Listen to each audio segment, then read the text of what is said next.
Okay, we are in the middle of the book of Exodus, so if you have a Chumash, join us please on page 432. Okay? Although we're going to jump around today, as we always do. Okay, 432. Everybody okay? Doing good? Let's start here. Most of us spend most of our time taking care of life. Going to work, raising kids, building a home, participating in a community. But there are certain moments that come in a life. Sometimes they're tragic moments, and sometimes they're magical moments that force us to stop and to ask, who am I? And what am I doing in the world? And where do I belong? And what are my loyalties? And who belongs to me? Certainly, in personal life, it's the birth of a child does that to you. When you go from being a carefree, happy-go-lucky person to being a parent, suddenly you look at yourself in very different terms. When a child reaches teenage and the kid begins to question who you are, when a loved one passes away, when a job goes south, and when things happen to us, we stop and we ask ourselves, who am I? Those kinds of existential moments, those kinds of moments when we have to reorient. We find ourselves off the map. Most of life is following the map, but there are moments when you get off the map and you don't know where you are. You ever have a GPS? The little voice in the dashboard says recalibrating, right? Recalibrating is farblunget in Hebrew. You know, like, I don't know where I am. I'm trying to figure out where I am. What is the narrative that captures my experience and justifies it? What is the narrative that connects the dots of my experience and gives me a sense of who I am and where I am and what's expected of me and where I'm going next? Those kinds of recalibration moments come in life, and one of the functions of religion is to help us through those moments. I spend a lot of time talking to people through those moments. One of the functions of religion is to provide us with ritual markers that allow us to take the time to do it. It's one of the great gifts of Shiva. If you've ever had a loss in your family, one of the great gifts of Shiva, besides more coffee cake than you've ever seen in your life, but one of the is a chance to stop the routine of life, not to have to go back to the day-to-day grind, but to take the time to figure out, what is life now that the loved one I've been attached to for so long is gone? How does it look now? What is my life about now? I want to suggest to you that the Torah is the product of one of these moments, but a collective moment. That societies, like individuals, have these moments as well. A collective moment when a society or culture, a community, a people has to stop its experience and ask, where are we in the world? Who are we? What's expected of me? Where am I going? What is my identity? How do I look at myself in the world? Where am I on the map of my experience? And that the Torah is the product of one of these moments. Just as an aside, as a digression, one of the things that we've discovered in the conversation on Wednesday nights at the lecture series is that the state of Israel is going through this right now. And it's one of the odd paradoxes that American Jews are ferociously supportive of Israel, but they don't participate in its inner life, because we don't speak Hebrew. We don't know the internal culture of the people Israel, its music, its literature. We read its newspapers in translation. And for that reason, our attachment to Israel, while we're very passionate about our support for Israel, we really don't know what the hell's going on there. What's going on in Israel right now is a very serious existential moment about who and what the state of Israel is. It's not just a question of security, of protecting Israel from Arab terrorism. It's not just a question of diplomacy, of what's going to happen, one state, two states, West Bank, Gaza. It's not just a question of treaties and diplomacy. It's an internal question of what this society is. Is it a democratic society? Is it a Jewish society? What does it mean to be a Jewish society? What are the ethics that come along with being a Jewish society?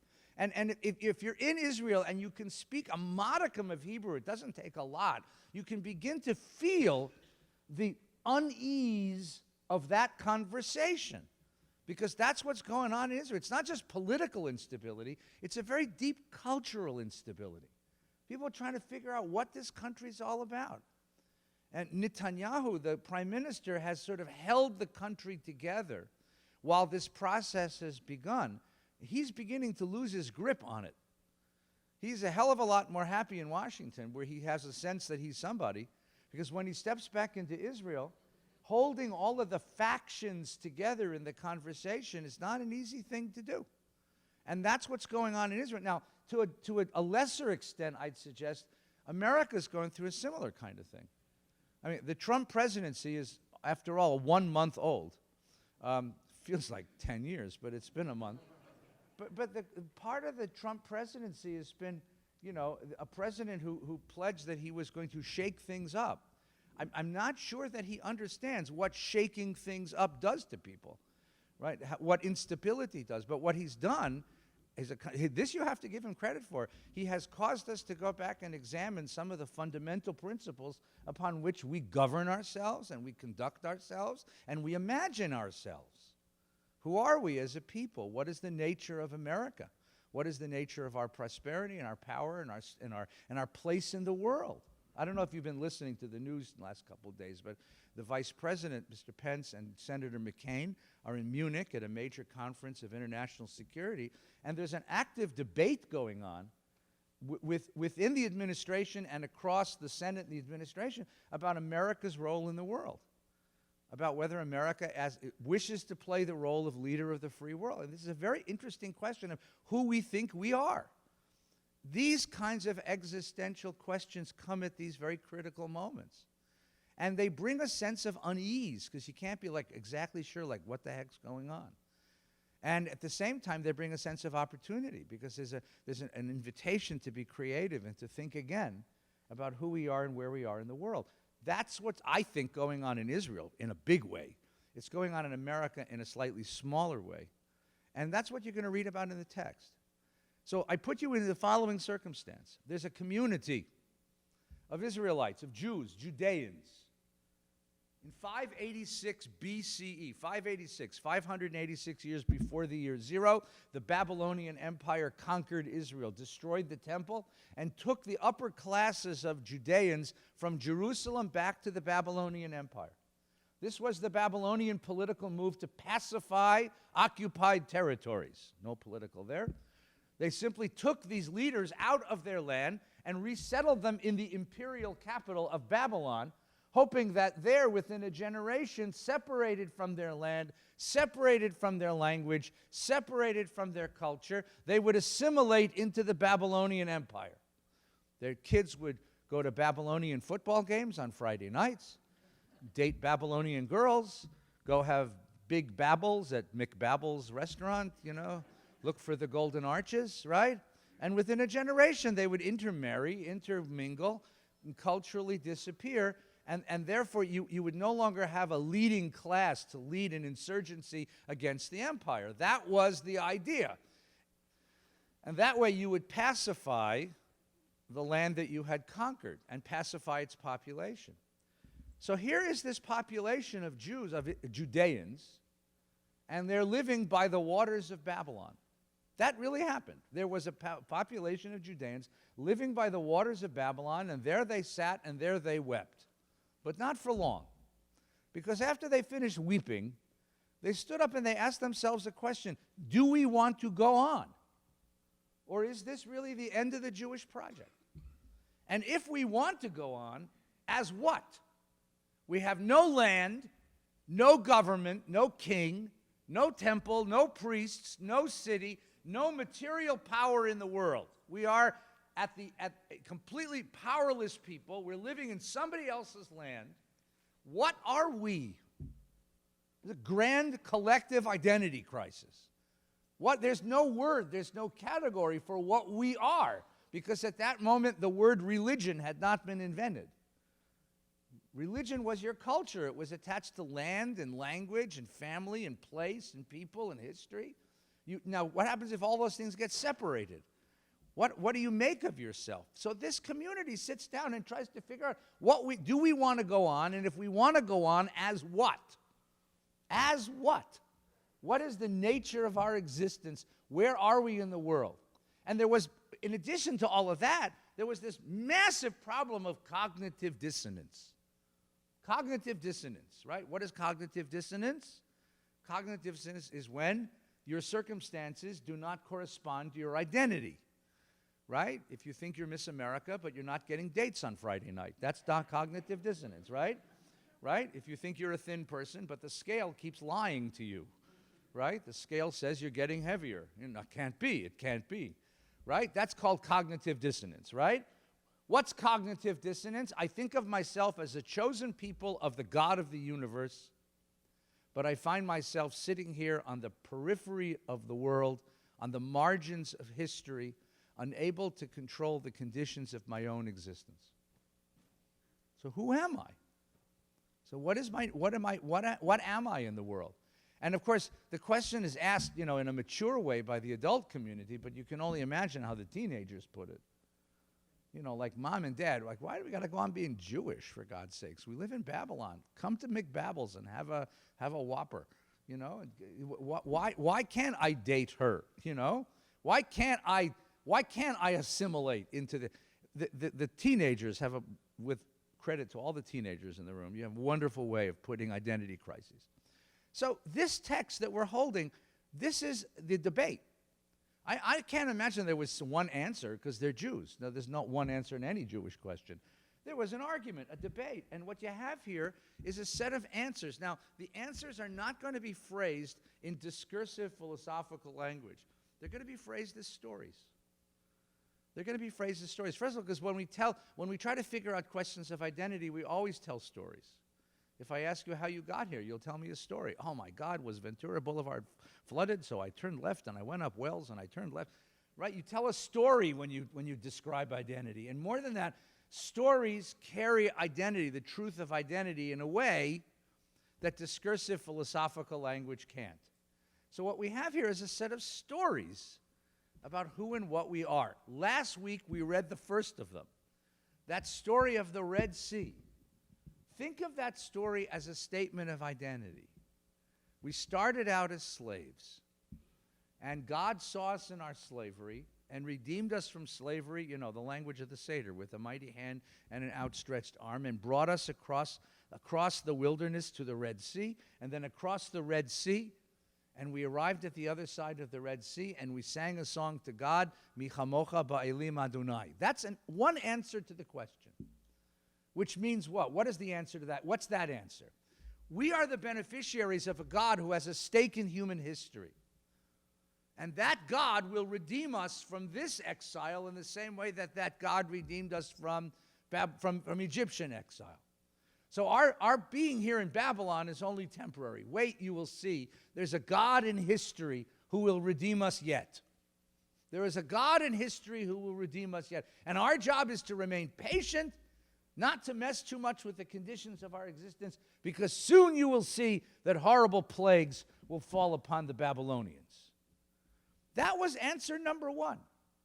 In every generation, and even today, by the way, again, not to get political, but in every generation in Israel, there are apocalyptics. What are apocalyptics? Apocalyptics are people who say the end of time is coming. Wait, you will see the great event. Okay? Some of them say, Mashiach, Mashiach, Mashiach. Which means what? What does Mashiach, Mashiach, Mashiach mean? It means whatever tsuris you're in right now, don't bother trying to fix it. God's going to come and fix it for you. You are ultimately not a subject of history. You are its object. You are not an actor of history. You are an innocent bystander. You are the audience of history, not the actor on the stage. So what you need to do is just wait, and wait. You'll see it's coming. Just wait. The question, what's the problem with just wait? What's the problem with that apocalyptic idea? Because the great apocalypse is coming. Wait, it's going to redeem you. What's the problem with that theory? Yes, when? How much longer do you have to wait? And what's going to happen to me while I'm waiting? And what if you're wrong?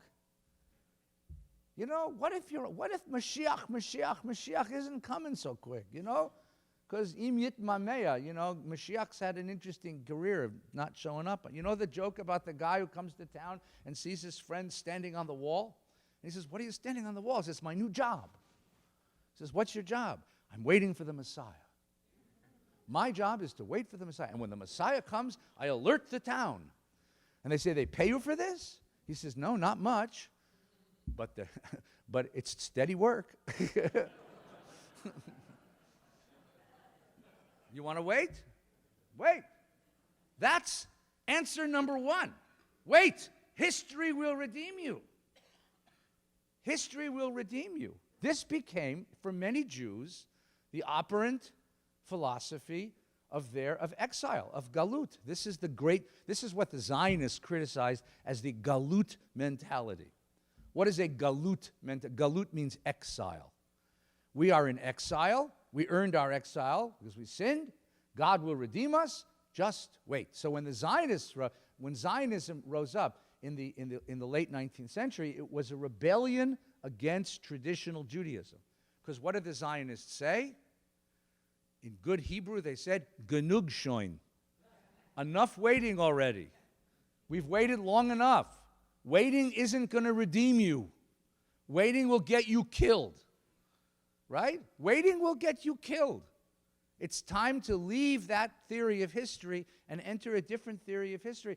By the way, this is what some people seem to forget. Zionism was not an extension of traditional Judaism. It was a rebellion against traditional Judaism. Your very, very pious great-grandfather was not a Zionist. He was an anti-Zionist. Not that he was anti-Semite. He just believed that the idea is to wait for Mashiach coming. Mashiach's going to come. How could you? And if you get in the way of Mashiach coming by going back to the land of Israel and building kibbutzim, you're in the way. You're going to ruin it for all the rest of us. That's why the ultra-Orthodox in Israel are so brutally anti-Zionist, because they believe that the entire project of Zionism is getting in the way of redemption. So for the ultra-Orthodox community, and if you don't believe me, Google Neturei Karta. They may be 14th century Jews, but they have a lovely website. And you will see that on the Neturei Karta website, there is an equivalence drawn, and I'm not making this up, between Herzl and Hitler. Both came from Austria. Yes, absolutely. Because of Herzl, he got in the way of redemption. That's how Hitler happened. That's the logic of Neturei Karta. That's this very, very, very ultra super Orthodox sect in Jerusalem and in Bnei Brak and in New York who reject the whole project of the state of Israel. And by the way, I'm not saying that's tradition. That's the model. That's the Red Sea model. Wait, God's going to redeem us unless you screw it up, right? That's model number one. You ready to see model number two? You want to ask a question? I'm on a riff here. This is great. What I just said. You do want to ask a question. Yeah. Yeah. Yeah. Yeah. They're weeping. Yeah. Yeah. The Neturei Karta, what's really interesting about, I'm on a digression, so let's have some fun.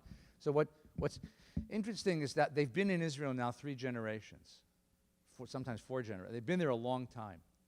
And they make their accommodation. First of all, one of the first accommodations that Neturei Karta did is, as much as it hurt them, as much as it pained them, as much as it demanded a compromise of the deepest commitments of their souls, they're willing to accept money from the Israeli government.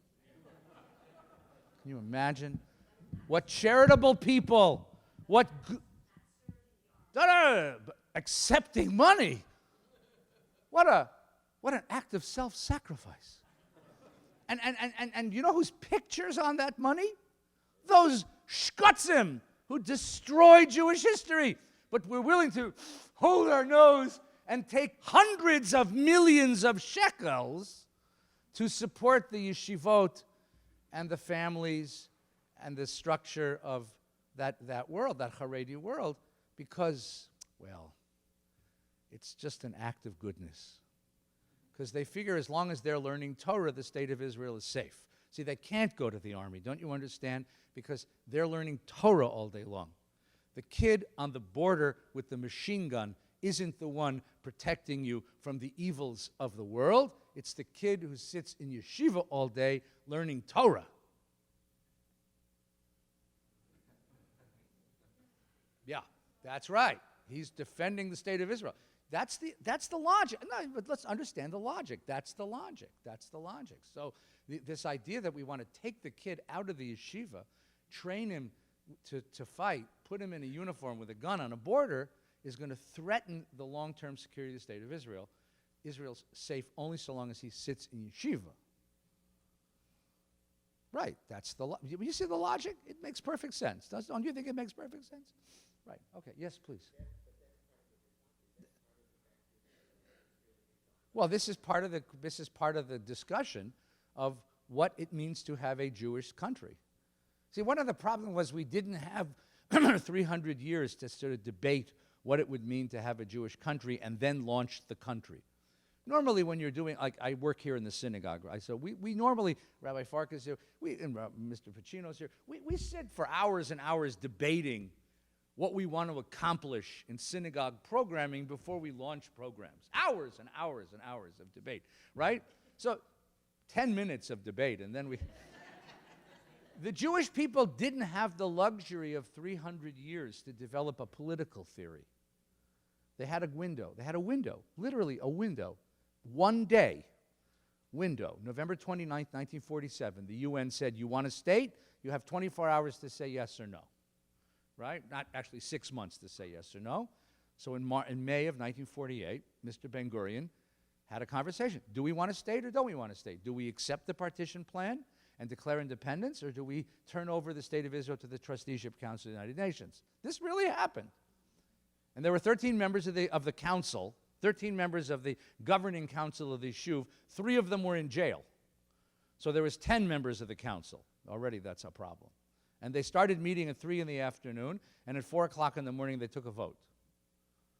The vote to decide, do we have a country or not? What was the vote? 6-4.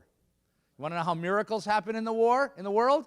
Miracles happen by a vote of 6-4, which means if one schnook changed his mind, Jewish history for the next century would have been very different. So we didn't have time to puzzle all this stuff out. What does it mean to have a Jewish country? That's what we've been doing ever since. And every time we had a chance to sit down and really have the conversation, the Arabs started a war. You see, so we really haven't had a chance to really sit down and discuss it. The problem is that there's certain things, if anyone here in a Jewish family, that if there's certain things you don't discuss, they tend to come back and bite you in the tuchus. And that's what's going on in Israel now, is finally they're beginning to sort of puzzle this stuff out. That's the debate. Democratic country, Jewish country, 1 state, 2 state, who are we? What are our ethics? What do we owe the other? What does it mean for a Jewish people that's been powerless for 2,000 years to suddenly come to power? What are the ethics of power? We're really good at the ethics of powerlessness. We have volumes of books on how to be powerless. We're really good at it. We have a whole vocabulary of Jewish powerlessness. We don't have a vocabulary of Jewish power.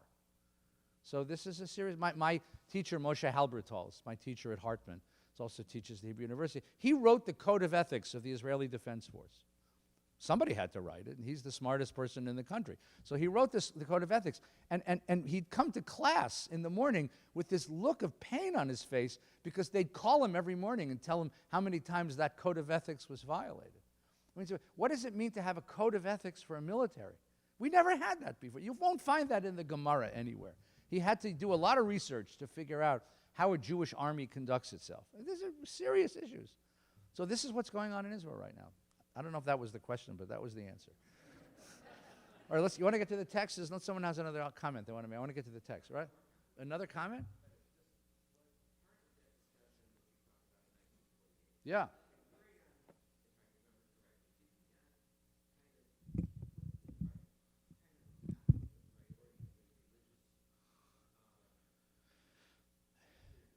Well, at the time, there were 40,000 religious people. There were 650,000 Jews, and 40,000 of them were religious. So it wasn't such a big number. I mean, it was, 1,800 guys or something. It was a small number. Now it's a big number. What do you do? I mean, that's the question. Plus, they were different religious people back then because they were the ones who came to... I mean, it's a long story. Okay. Read Danny Gordis' new book. Danny Gordis, my friend, wrote this beautiful new book called Brief History of Israel. It's about 800 pages. So that's what a Jew calls brief. Right? No, it's not 8. It's about 400 pages. It's actually a wonderful book. Yes, Sergio. See. I can't hear you.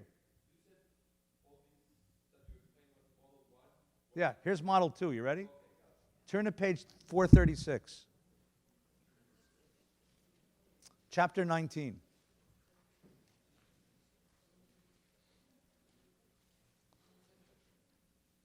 Remind me not to go too late. You got to scream at me not to go. You don't have a clock. All right, we got to get to the 10 Commandments today. That's model 3. 10 Commandments is model. And give me 10 minutes and then throw a shoe at me, okay, would you? You have my permission. B'chodesh hashlishi l'tzeit b'nei Yisrael me'eretz Mitzrayim.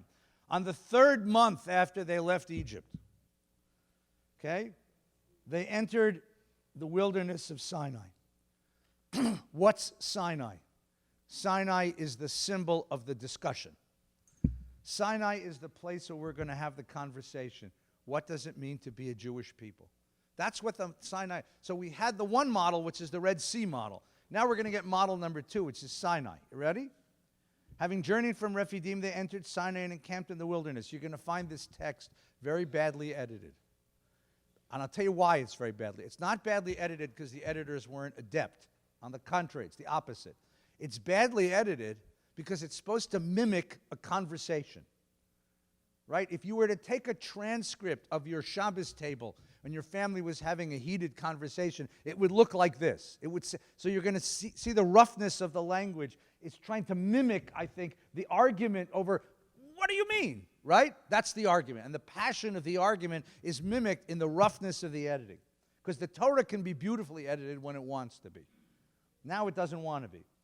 Israel encamped in front of the mountain, and Moses went up to God. What a phrase. Moses went up to God? Like, what the hell does that mean? Well, he climbed the mountain. Okay? Now, by the way, if the people are sitting on the valley floor and he climbs the mountain, what does he get that they don't get? Perspective, overview, vision. That's what this is about. Where are we? Well, I'll go up on the mountain and find out. Perspective. Here's the perspective. And the Lord called to him from the mountain, saying, thus say to the house of Jacob, and declared to the children of Israel. Ready? Listen carefully. This is a statement of national identity.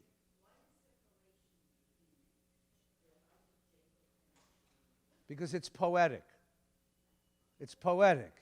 You are the sunshine of my life. You are the apple of my eye. That's the great Rabbi Stevie Wonder. Okay? If Stevie Wonder can write poetry, the Torah can write poetry. If Stevie Wonder had written the Torah, never mind. It would have been a very different Jewish tradition. All right, ready? You've seen what I did to the Egyptians, how I bore you on eagle's wings and brought you to me. Now, then, if you faithfully obey and keep my covenant, you shall be my treasured possession among all the peoples. Indeed, all the earth is mine, but you shall be a kingdom of priests and a holy nation. These are the words you'll speak to the children of Israel. Don't turn the page so quick. Wasn't that nice? Why are you in such a hurry to turn the page? Look at this again. This is too good to turn the page, right? Atem ra'item asher asiti limitzrayim. You saw what I did to Egypt. Ve'aseh etchem al kanfei nisharim. I lifted you up on the wings of eagles. Va'avo etchem elai. And I brought you to me. This is poetic. This is romantic. There's an element of romance here, right? When does a person say that in the world? I lifted you up and brought you to me. Think husbands and wives, Think lovers. This is beautifully poetic. Hang on, I'm in the middle of a poetic, romantic ecstasy, and you're going to stop and ask me a political question, Douglas? Just wait, let me finish my ecstasy. It's all a guy my age gets. Come on, for God's sakes. Right? Va'ata, now, akshav, now. Im shamoa tishma'u b'koli. Translate. If you shamoa tishma'u, when you double a verb in Hebrew, it means really. If you really listen to me. To my voice. Listen to my voice, right? V'shmartem et briti. And you will protect my covenant. Okay? Vayitem li skula. Sigula. What does skula mean? A treasure, a gem. A treasured, a gem is the literal meaning of the word. What? Precious gem. You will be that, the metaphor is something of ultimate value. Now, what makes us God's precious gem? Im tishmu tishmu, im shamoa tishmu b'koli ushmartem et briti. Right? If you'll step into this covenant and protect this covenant, you will be mine, this precious gem to me, right? Mikol ha'amim, among all the nations of the world, you're the one. Now think about what this sounds like in the ears of that exilic community living in Babylon by the waters of Babylon. Here's this great metropolis, the great cosmopolitan metropolis of Babylon. Of all the peoples the Babylonians have conquered, hundreds of cultures, of languages, of dress, of national custom, this great New York City. You ever been in New York City? Like you're the only one speaking English on Fifth Avenue. Oh, a metropolis of languages and cultures and dress and smells and you wonder, like, who am I in this? I'm this tiny little people in this great big world. And this people steps up and says, no, you are God's skula. You are God's precious gem. Why? Because you're the only people in the world that have this brit, this covenant. You are the people that has this brit. Therefore, if we're going to maintain identity here in exile, what is going to be our manifest responsibility? Protect the covenant. Protect it even here in exile. Protect it far away from home. This is a different notion of how we live.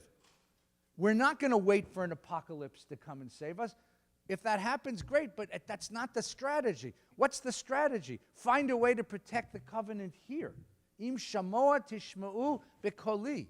To be able to hear the voice of God wherever you are, right? Because ki li kol haaretz. Now that's a crazy idea, because in the ancient world, gods were local. The gods of Reseda did not cross the boundaries into Tarzana. And the gods of Tarzana never stepped foot in Encino. That's why when in Rome, you do as a Roman, because the gods of the place are the gods that govern. So this is the first articulation of a notion of a universal God. This God follows you even into exile, even into Babylon. And you are the skula, you are the precious possession of this God if you are part of this covenant. You hear it? That's what you're here to do. Right? Va'atem tiyuli mamlechet kohanim goy kadosh. That's a strange phrase. Mamlechet kohanim, translate, a kingdom of priests. Mamlechet means a kingdom. Now, a kingdom of priests, v'goy kadosh. We had a kingdom. We were a kingdom. And in order to have a kingdom, what do you have to have? A king. But we don't have a king. And kingdom of priests? No. See, in a kingdom, it's like saying you're a country of congressmen. That makes no sense. In a country, you have many, many, many people and one priest. What does it mean for an entire people to declare themselves a priesthood? Okay?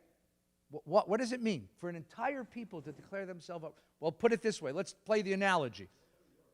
Yes, that's true. See, now you're understanding Israel, right? Good, see? What does a priest do for a people? What are the functions of the priesthood in a nation, in a national religious system? Yes, Brian. Priesthood are the people who maintain a code of ethics. The priest maintains a much higher standard of personal purity and ethical behavior than everybody else. Just like congressmen. 435 members of Congress. We all know that every one of them is a paragon of American virtue. You can point to him and say to your children, be like him. Right? No. Frankly, if you read the Federalist Papers, that's sort of what they had in mind. Right?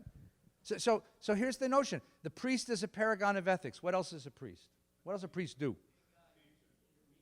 He's an intermediate. Spell that out, Jerry.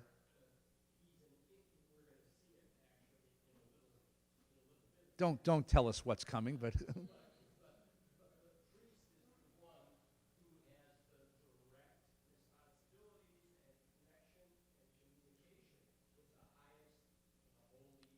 With divinity, yeah.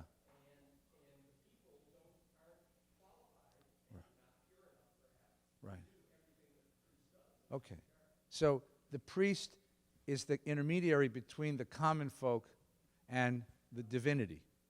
And the priest maintains that level of both personal purity and ethical purity in order to maintain that role as the intermediary, to bring the people close to divinity and to bring divinity into the world.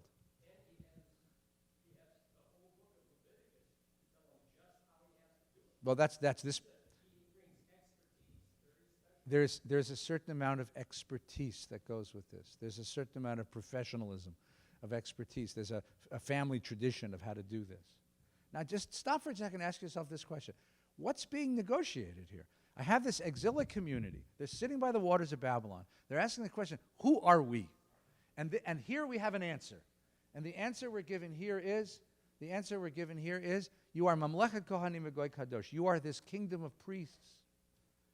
Yes, you're going to walk the streets of Manhattan, and you're going to feel like a small people, but you know inside that you have a special relationship to the divinity that governs the world, and that you have a special role in this world. Elaine. No, say it better.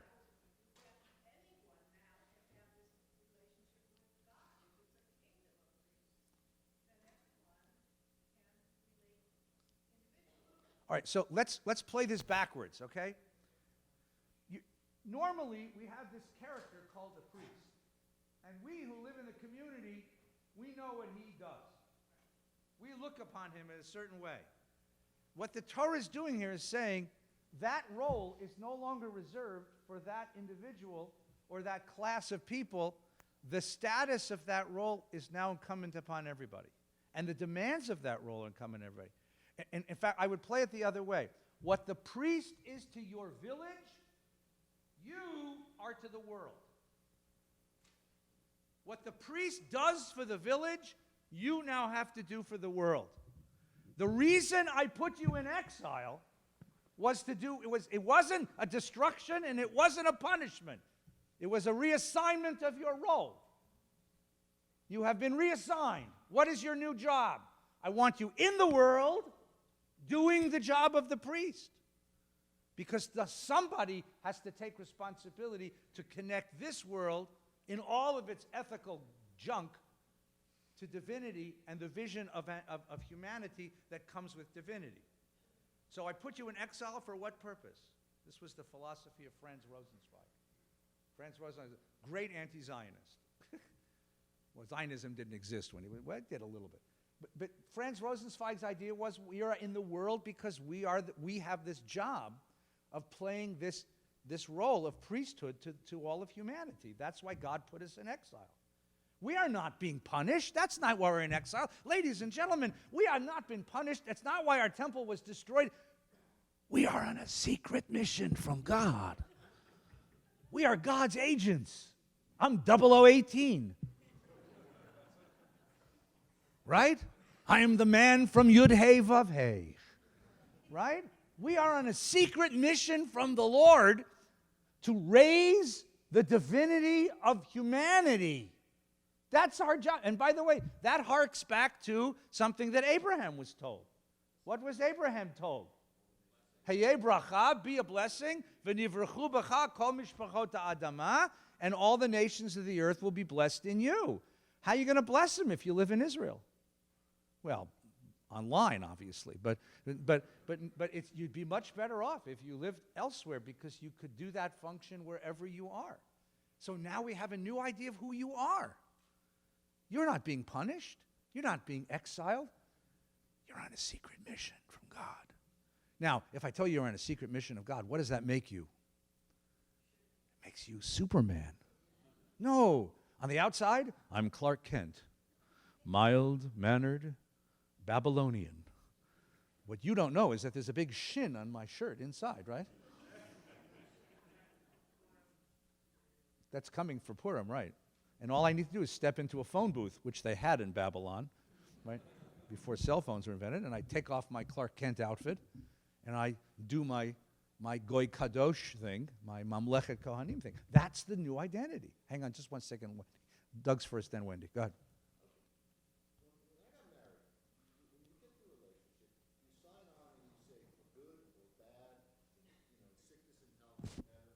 Yeah. This language is conditional. It's if then. Yeah. So, this whole thing is God's not with us unless there's a then part. Yeah, you're right. If then, right? What does that do to change things? Tell me. By the way, if you want to look at it as a marriage contract, if you look at that verse again, it's backwards. Just look at the verse with me, because I was thinking about this. Look at it's verse number 5. It's on page 437, verse number 5, right? It says, if you listen to my voice, ushmartem et briti, and protect my covenant, vayitem li skula, you will be my possession. It should be, he says that, right, you're right. It should be the other way around, right? When you proposed marriage to Brenda, you didn't say, if you will, you didn't say to her, protect this marriage and then you'll be my wife. You said, be my wife and we'll have a marriage, right? The skula thing should come before the brit. It should be, v'item li skula, right? Ushmartem et briti. And it shouldn't say shmartem et briti. It's to say shmarnu et briti. We should all observe the covenant.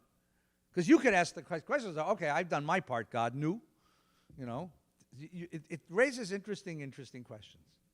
But you see, applying these kinds of metaphors to God, you get you into trouble, see? All right, Wendy. Sorry. No, it's good. Yeah.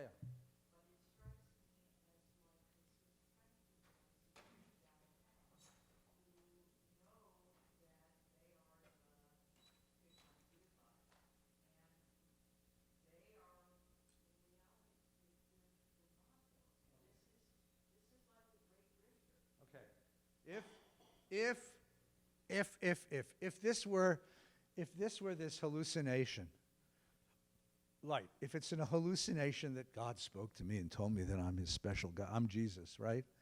That's schizophrenia, right? But if a person says, I'm going to give an extra measure to charity because I feel a deep sense of responsibility for the conduct of society, because I care, okay? We don't call that schizophrenia. We call that Mental Kite, right? We call that a tzaddik. You call that righteousness, right? The selfless person. I mean, what's being done here really, if you think about it from a personal standpoint, is the ego is being displaced. You're displacing the ego. It's not about me and my satisfactions and my prosperity. It's about a vision of the world, right? It's a vision of humanity. I see myself as responsible to bring blessing to the world. And I'm willing to sacrifice of myself in order to accomplish that. If it comes with an ethical outcome, I don't think it's lunacy. If the ethics aren't there, and I walk around going, well, I'm the chosen person of God, that's chauvinism. It's obnoxious, right? But if it comes with a deep ethical imperative attached to it, then I think it's something quite righteous. You haven't thrown a shoe at me. That was your job. I know. All right, so it was 10 minutes ago. I wanted you to throw the shoe. All right, it's okay, bro. It's okay. Now, let's look at model number 3. Ready? We've looked at model number 1, the apocalyptic historical model. Model number 2, you are God's secret agent. Okay? Here's model number 3. Ready? Okay? Oh, there's all kinds of good stuff to read here during the Kriya. Stick around for the Kriya, because the mountain quakes and earthquakes and lightning, it's the best special effects in the Bible. It's even better than the 10 plagues, which were pretty damn good. Look at 441, page 441. Ready? Everybody good so far? Ready? Yes, that's where we are. Ready? You'll recognize these.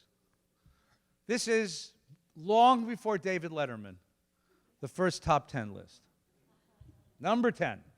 God spoke all these words. Vaydaber Elohim et kol hadvarim ha'ele lemor. Turn the page. Anochi Adonai Elohecha asher hotzeitichem me'eretz Mitzrayim. I am the Lord your God by the land of Egypt. You'll have no other gods before me. Don't make sculptured images. Don't bow down to them. Okay. right? Don't bow down to them, because God visits the guilt upon the generations. Don't swear falsely. Remember the Sabbath day to keep it holy. Honor your father and mother. We're on page 447. I'm just skimming through because I assume you know this by heart, right? You shall not murder, commit adultery, steal, bear false witness, or covet. What's this? This is a whole different kind of literature. We've had poetry and we've had storytelling prose. This is already a different kind of literature. What kind of literature is this? It's law. We're being given law. How is law an answer to the question? What is being done here? What do you mean law? What does it mean that God gives law? Why does God give law? What's God's purpose in giving law? Notice, by the way, it doesn't say. You don't get a context for this. It's sort of abruptly dropped into the narrative. In fact, it doesn't look like it's connected to either the previous chapter or the chapter that follows. If you look at how this ends, as you get to the next chapter, page 449 resumes what was happening in the previous chapter. You could see, you want to show this, are you ready? Look at 439. Everybody got 439, ready? I'll just show you how this works, ready? 439, on the bottom. On the third day as the morning dawned, there was thunder, lightning, and a dense cloud upon the mountain, and a very loud blast of the horn, and the people were in the camp trembled, and Moses led the people out of the camp toward God. Or at least that's where they thought they were going.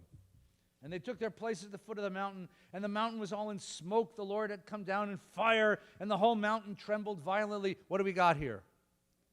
A volcano, an earthquake, right?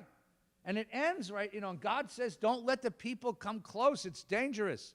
God plays Jewish mother, right? Anyone here have a Jewish mother who wouldn't let you walk across the house with a stick in your hand because you could poke your eye out, right? Wouldn't make you make a face because it'll stay that way, right? Don't do that, right? Stop putting beans in your ears. You'll never smell again. Did you ever have a Jewish mother, right? Hold scissors like this, otherwise they'll bite you. I grew up with all this neurosis. It's years of psychiatry to fix this, right? So here's God playing. God says, keep them back. Moses said, I told them to stay back. I don't care, just keep them back. They shouldn't get hurt, Nebuch. Right? Now watch. Look at the end of the narrative at 441, and now go to 449. Look at 449. All the people witnessed the thunder, lightning, the blare of the horns, the mountain smoking. When the people saw it, they fell back at a distance. It just continues. You see how it continued that way? In other words, the Ten Commandments are spliced into the narrative. Anyone have a relative who has a nasty habit of interrupting discussions to tell you what he thinks? And because he talks louder than everybody else, you can't help. So what you do is you sit there, you listen to him make his speech, and then you go on with the conversation you had before. Anybody have that relative? You can shake your head because I know that I have that. I have a brother like that, right? Right? So, okay, thanks so much. Let's go back to talk about what we're talking about. Right? So the Ten Commandments come jumping in the middle of the talk of the chapter. Why are the Ten Commandments here? Because it's a third answer to the question.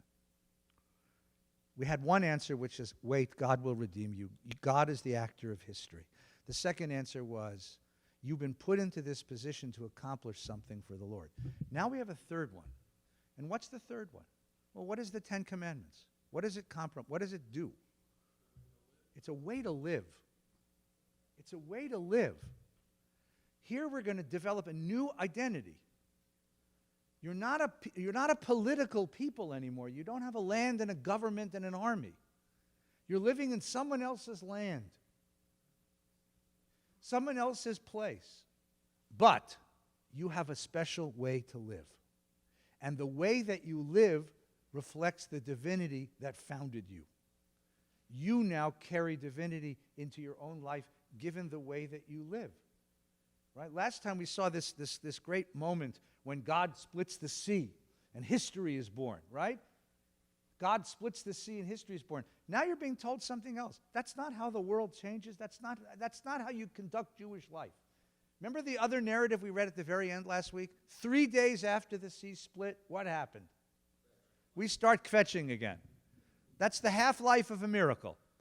You can save people from genocide, and 3 days later they're still ungrateful. Okay? That's a warning to anyone who wants to be a leader in the Jewish community, right? Right?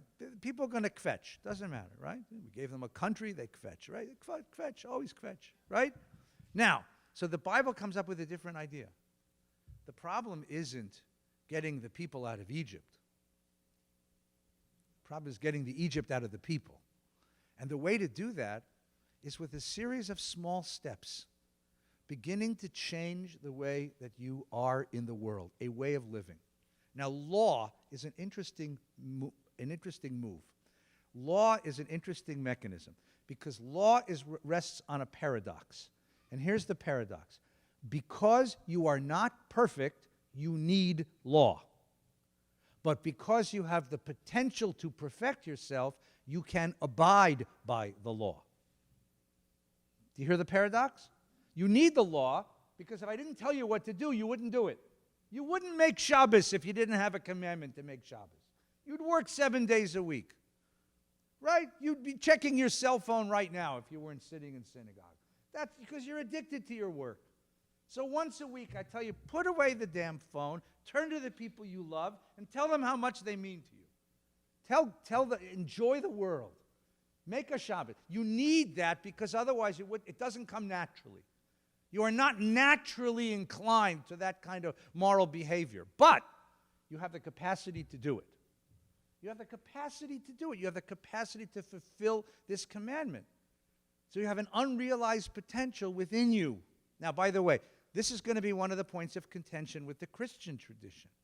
Because Paul, who was the great apostle of Christ in the Christian tradition, is going to come along and say, you don't have that capacity. Every time you try, you fail. It's a trap. And that's where Paul and the Jewish community parted ways. Because the rabbi said, oh, sure we do. We fail a lot, but that doesn't mean we don't have the capacity. It means we have to keep trying. You have the capacity, right? Everyone has within them a carnivorous urge to destroy life. I'm telling you, don't kill. Don't murder. Everyone has an adulterous impulse within them. I'm telling you today, stay faithful. Everyone has an impulse to steal, right? Rabbi Schulweis once offered a beautiful midrash on this, which I think is very profound. He took this midrash from the Hasidic tradition. The Hasidic tradition introjected every commandment. So Rabbi Schulweis once read the Ten Commandments as an introjected truth. It's don't kill or don't murder yourself. Don't murder yourself. Now, what does that mean? How do you murder yourself? Yeah, but think about what we do to destroy ourselves. Don't steal from yourself. Don't bear false witness to yourself. You see? That was Rabbi Schulweis's wonderful application of the Hasidic move to the Ten Commandments. So what you have here is a third identity, a third answer to the question, what am I doing here in the world?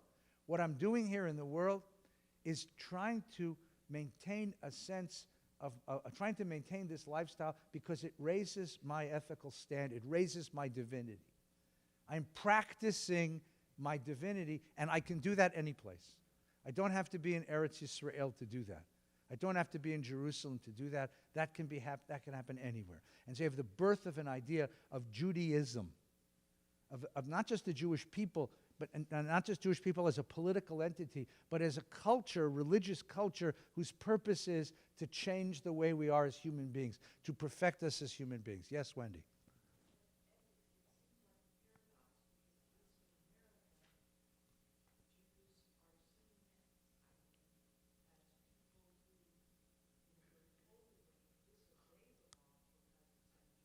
Yeah.